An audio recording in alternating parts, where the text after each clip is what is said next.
Hey, how are you guys doing?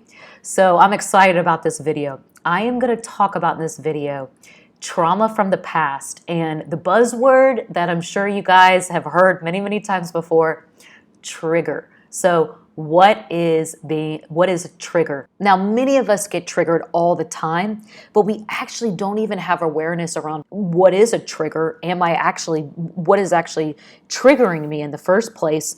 And why do I act in a certain way? Why does a flood of emotions come over me? And why do I act in a certain way when I am triggered? Now, when you're triggered, painful emotions, beliefs, and lies from the past flood you immediately. And so you're actually acting out of that past traumatic event that has happened to you. When you're triggered, you're only able to see your own perspective. You're not even able to take into account different perspectives at all. The sad thing is that many of us can get triggered, continually being triggered in the same place over and over again for year after year. It can be incredibly embarrassing. It also can be really debilitating as well. In order to break free from these triggers can be a long process. Self-compassion is key to ultimately learn new behaviors and replace these lies with truths.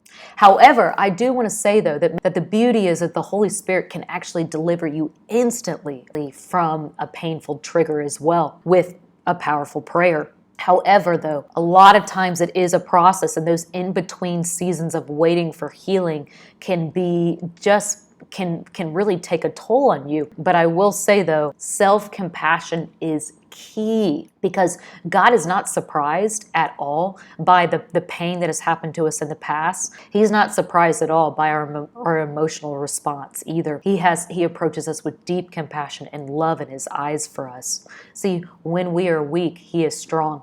I can't tell you how many times 2 Corinthians 12:9, his grace is sufficient for me, has helped me get through a triggered state. The scary thing is it continually causes you distress because the memory, that past painful memory, has not adequately been processed. See, processing the emotion is key in order to get freedom. Now, On-Site Workshop shares that there are different symptoms that come from being triggered. One is panic attacks, anxiety, flashbacks, nightmares, substance abuse, and also fear of intimacy as well. Now I'm going to talk about what are the cycles of being triggered. Now, as I walk through this, I do not want to minimize anyone's pain, because I realize that many of us are triggered day to day to varying different degrees. Now, in the book, Come As You Are, Dr. Emily Nagoski shares that a triggered response, it actually brings us back to our primal days, where it is equivalent to life or death, that we are actually being chased by a lion. Here is an entire triggered cycle that must be completed. So first is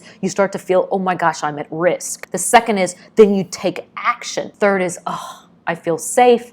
You've completed the entire triggered stress response cycle. Now, obviously, in our day-to-day lives now, we're not actually being approached by a lion, but that is actually what our body feels and goes through when we get triggered. It is truly life or death. It is fight or flight completely. In the book, The Body That Keeps the Score, for example, in a traumatic event, they're held down, they're trapped, they're otherwise prevented from actually taking effective action, so they can't do anything to keep themselves safe. The brain will actually continually release these stress chemicals. The brain's electric circuit continues to release it in vain long after the actual event has happened. And so the brain is continually sending signals to the body to escape the threat, even though the threat no longer exists.